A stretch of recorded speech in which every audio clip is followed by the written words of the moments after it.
Shalom, selamat pagi saudara-saudaraku yang kukasihi dalam Tuhan. Kita bertemu kembali di pagi ini, saya bawa renungan.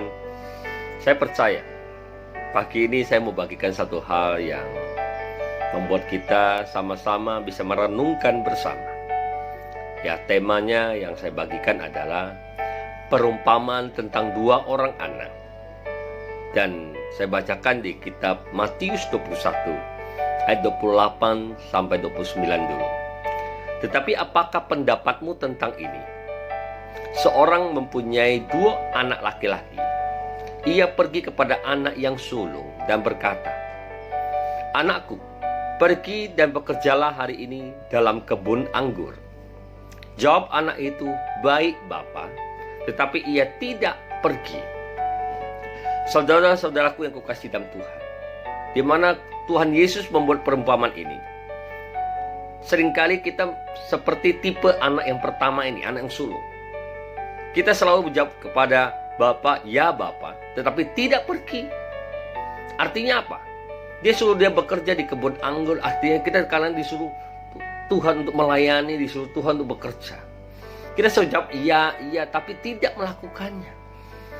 Itulah tipe pertama, adalah apa? Tipe jawab iya, tetapi tidak pergi. Kadang-kadang kita bilang, "Tuhan, iya Tuhan, saya mau bertobat," tapi tidak mau bertobat. "Iya Tuhan, saya mau memberi," tapi tidak memberi. "Iya Tuhan, saya mau melakukannya," tapi tidak. Iya di depan Bapa, tapi tidak melakukan di belakangnya, saudara. Inilah tipe anak yang tidak taat, saudara.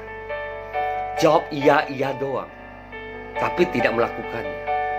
Tapi saya kasih tahu yang tipe kedua di kitab Matius 21 ayat 30 sampai 31. Lalu orang itu pergi kepada anak yang kedua dan berkata demikian juga. Dan anak itu menjawab, "Aku tidak mau." Tetapi kemudian ia menyesal, lalu pergi juga. Dan pertanyaan Tuhan Yesus kepada itu adalah yang ayat 31, "Siapakah di antara kedua orang itu yang melakukan kehendak ayahnya?" Jawab mereka, "Yang terakhir."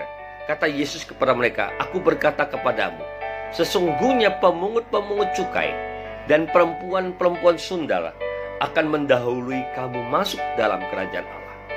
Saudara-saudaraku kukasihi dalam Tuhan, tipe anak yang kedua yaitu dia menjawab kepada apa? "Aku tidak mau." Tetapi kemudian dia menyesal lalu pergi juga. Justru anak yang kedua ini seringkali kadang-kadang kita melihat ada orang yang jawab tidak mau, tapi belakangnya dia menyesal dan dia melakukannya. Dan Tuhan Yesus berkata, awalnya tidak mau, akhirnya dia melakukannya. Itu yang taat, saudara. Daripada awalnya yang bilang selalu mau, tapi tidak melakukannya. Saya mau tanya kepada saudara-saudaraku yang kasihan Tuhan di antara kita semuanya mendengar pagi ini. Engkau termasuk tipe yang mana? Tipe pertama yang iya tapi tidak melakukannya, atau kita tipe yang awalnya mungkin tidak mau tapi menyesal jadi mau, saudara. Hari ini belum terlambat engkau menyesal, saudara. Belum terlambat engkau berkata, "Aku menyesal Tuhan. Kemarin kebanyakan kita menunda. Kita tidak mau melakukannya. Kita menyepelekan jawaban kepada Tuhan. Tapi hari ini bertobatlah. Katakan kepada Tuhan, "Aku mau Tuhan. Aku mau melakukannya Tuhan." Lakukanlah. Jangan menunda-nunda. Dan Tuhan Yesus pasti berkata kepada kita, engkau akan masuk dalam kerajaan Allah. Haleluya. Tuhan Yesus memberkati.